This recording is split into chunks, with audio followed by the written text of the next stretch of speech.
Hello mga ka-farming, paano kayo magtanom ng kamote o sweet potato? So nakikita niyo sa likuran ko ang kamote ang kapitbahay.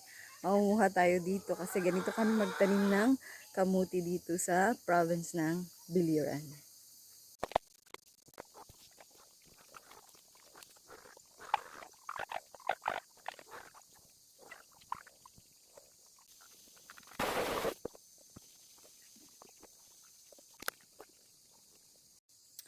Ayan na mga ka-farming, pagkatapos nating manguha ng enough na dami ng talbos ng kamote, susunod na nito ay itatanim na natin. At kung nagtatanong kayong mga ka-farming kung gaano ito kahaba, ang haba nito ay mahigit isang dangkal.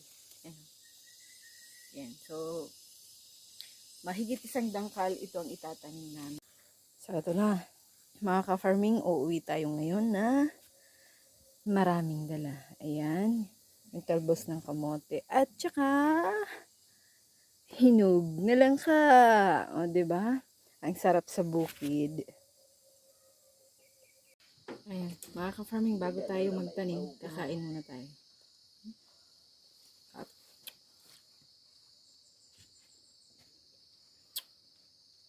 Paso na. Mo, pwede wat.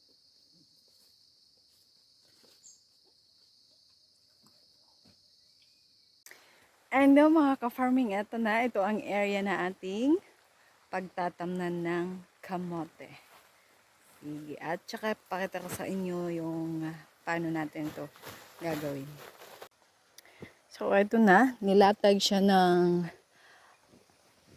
1 meter ang space sa bawat isa. Ayan. Ayun. Tapos, bali yung isang puno ay 4 dapat. Ayan. Para kasi pair sila.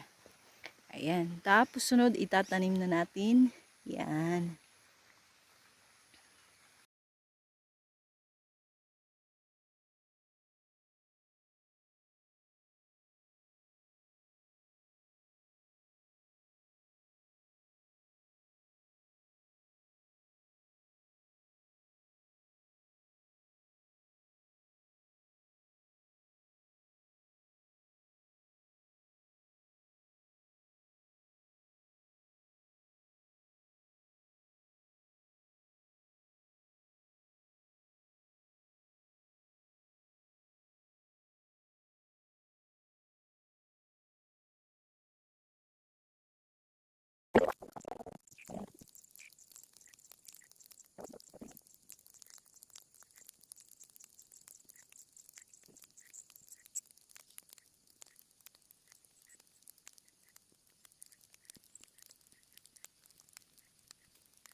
At tapos na mga ka-farming. Ayan. So mag-aantay na lang tayo ng 3 to 4 months para makapag-ani tayo ng kamote.